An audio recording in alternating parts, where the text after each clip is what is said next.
Long story short, I was renting a place somewhere in Yellowwood Park, actually a back room in a really cool house, but a back room, my friend's mother's house, and I couldn't afford to pay the rent, and I had to move back home to my mother's house.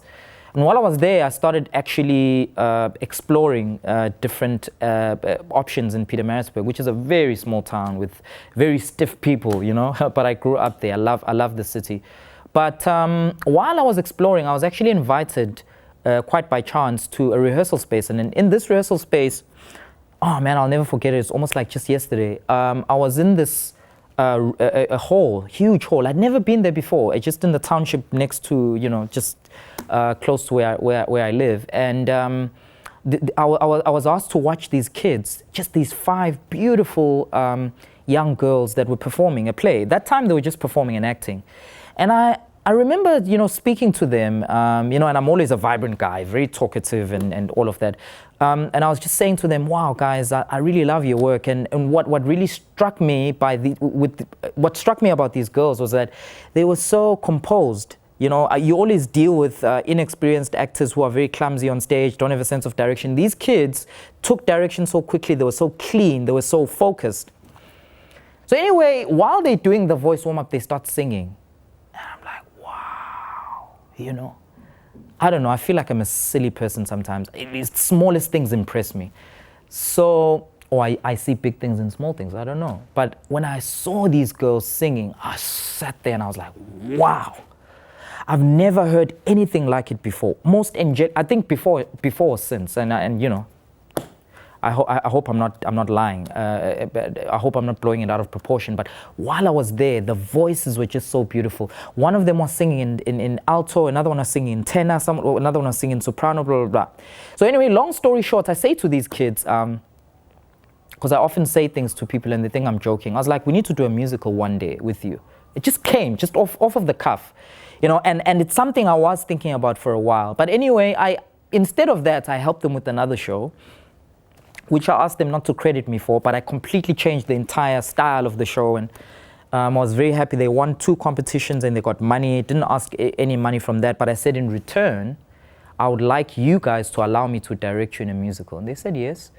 And we were in the space, and I didn't know what I was doing. And obviously I didn't write the music, but I said to them, I'm interested in telling a story that everyone can relate to. And I remember thinking, because that's how I'm constantly thinking. Even when I'm in a conversation with Lance or a friend or my girlfriend, I'm constantly thinking about stories. And while we were in the room, I was thinking, and I realized, okay, if we did a Bible story, most people would relate to that because we're a Christian nation, you know? And I remember the room was very quiet, and they're like, yeah? I was like, guys, you don't understand. This is the idea. This is the idea. If we could do a story, and not just about any other person in the Bible, but Jesus. And I started thinking, what story could we tell? And I was like, okay, let's not go too far. Let's stick to basics. What about the nativity story? They were like, yeah. And I was like, but do it in Zulu, because I want to do it in the black churches. And that's how Jesus was actually born. We started, I went away and I started actually writing the story. And obviously, if you know, the nativity story is very thin. So I started researching, which I do a lot. I watched a lot of the films that were on YouTube. I downloaded material. I even sat down with Matthew Hoffman, a friend of mine, his father, to get scriptural references. I really wanted to understand the theological side of the Bible story of Jesus, how he was born, where he was raised, X, Y, Z. A, B, C, D, 1, 2, 3. And then I came back to the group with the script. And when they were working the script, a very talented young man called, he's actually older than me, Dumsani, who was the owner of the group, composed the music. And obviously the voices were so beautiful, the way they merged. And we created these songs that really featured so well in the story that we created.